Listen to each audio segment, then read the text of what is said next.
Which of the following compound will react with sodium hydroxide solution in water. देखिए, हमें क्या बताना है, इनमें से ऐसा कौन सा कंपाउंड है जो रिएक्ट करेगा sodium hydroxide solution in water के साथ में। तो यहाँ पर कॉन्सेप्ट समझिए। मैं ये कहना चाहूँगी, ये जो हमें एल्कोहल्स यहाँ गिवन है ना, हमेशा एक बात का याद रखिएगा, the alcohols which can form a more stable anion than the hydroxide ion, क्योंकि ये हमारा NaOH है, NaOH, Na positive and OH negative, ठीक है।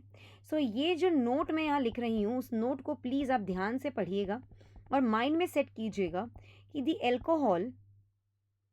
Alcohol which can form the alcohol which can form the alcohol which can form a more stable which can form a more stable anion which can form a more stable anion then hydroxide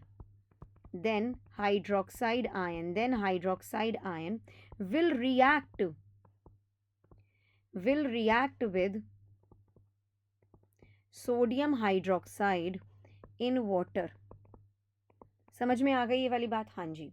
तो अगर मैं बात करती हूँ सबसे पहले किसके बारे में, मोर स्टेबल एनायन बोला है, तो अगर मैं यहाँ पर एक चीज़ करूँ, इसके एनायंस बनाऊँ by the removal of this acidic proton, तो ये एनायन बना, ये एनायन बना, यहाँ एनायन बना और ये एनायन बना। फिनॉक्साइड आयन जो हमारा यहाँ पर बना है फर्स्ट ऑप्शन के अंदर, हाँ जी। So phenoxide ion formed by phenol, ठीक है, it is more stable than hydroxide ion. मैं स्टेबिलिटी के टर्म्स में बात कर रही हूँ कि फिनॉक्साइड आयन जो है it is more stable then the hydroxide ion. क्यों? बिकॉज जो नेगेटिव चार्ज है on phenoxide ion it will B delocalised in the benzene ring. So phenol जो है वो फिर रिएक्ट करेगा किसके साथ में, सोडियम हाइड्रोक्साइड के साथ में, और हमको हमारा प्रोडक्ट मिलेगा। तो मैं आपको रिएक्शन भी बता देती हूँ। यहाँ पर आप देखिए, दिस इज़ फिनॉल, OH है यहाँ पर, it is going to react with NaOH and हमें यहाँ मिलेगा sodium phenoxide, O negative Na positive, साथ ही में पानी भी बनेगा। तो ये तो भाई रिएक्ट करेगा। Which of the following compounds will react with sodium hydroxide solution in water, तो फिनॉल तो करेगा ही करेगा, बता दिया है।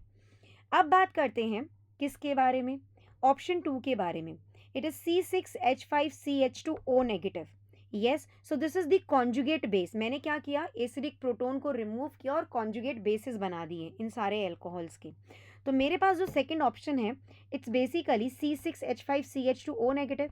तो इसको मैं कैसे लिखूंगी, यहाँ पर देखिए, it's basically CH2 and it is O negative over है।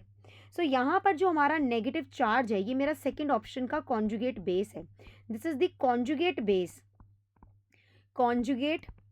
है ये, this is the conjugate base of benzyl alcohol है ये।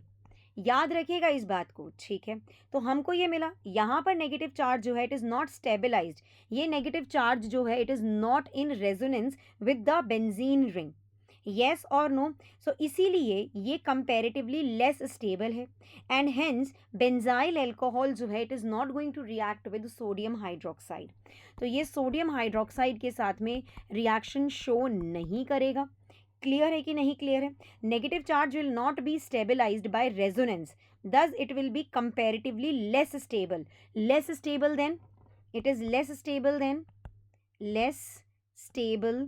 than hydroxide ion. सो ये NaOH के साथ रिएक्ट नहीं करेगा। अब अगर मैं बात करूँ ऑप्शन नंबर C के बारे में, तो यहाँ पर देखिए, this is the conjugate base of CH3 whole thrice COH, tertiary alcohol. तो यहाँ पर आप देखेंगे, अगर मैं थर्ड ऑप्शन के बारे में बात करने चाहूँ तो कार्बन है यहाँ CH3, यहाँ पर ये CH3, यहाँ पर ये CH3 and O negative over है। So this will be less stable than hydroxide ion. क्यों? क्योंकि यहाँ पर तीन CH3 हैं एंड ये तीन CH3 जो हैं they are going to show positive inductive effect, clear है? जिसकी वजह से ये जो हमारा कॉन्जुगेट बेस है टर्शरी ब्यूटाइल अल्कोहल का वो अनस्टेबल है in comparison to hydroxide ion. तो ये भी, तो कौन, ये भी कौन, किसके बारे में बातचीत कर रही हूँ मैं? हाँ जी, मैं बातचीत कर रही हूँ टर्ड ब्यूटाइल अल्कोहल के बारे में। ये भी रिएक्ट नहीं करेगा NaOH के साथ में। अब अगर बात करती हूँ मैं कॉन्जुगेट बेस ऑफ इथेनॉल के बारे में, सो it will be less stable. ये जो हमारा कॉन्जुगेट बेस ऑफ इथेनॉल है ना, C2H5O नेगेटिव, ये भी लेस स्टेबल है in comparison to hydroxide ion. In terms of stability I am talking about. Confuse नहीं होना है आप लोगों को, क्लियर है? So it will be less stable than hydroxide ion due to plus I effect. ये देखो, इसको अगर मैं ओपन करूं, so this is CH2 over है and this is CH3 over है, तो इसका ये पॉजिटिव इंडक्टिव इफेक्ट देगा, ये इलेक्ट्रॉन रिलीजिंग है, ये अनस्टेबल हो जाएगा। सो इथेनॉल भी रिएक्ट नहीं करने वाला है NaOH के साथ में। सो हमारा ऑप्शन जो सही है that is option number 1, the right answer to the question. मैंने सारे ऑप्शंस को डिटेल में आपको एक्सप्लेन कर दिया है, उसी हिसाब से ऑप्शन नंबर 1 को हम करेक्ट मार्क करेंगे।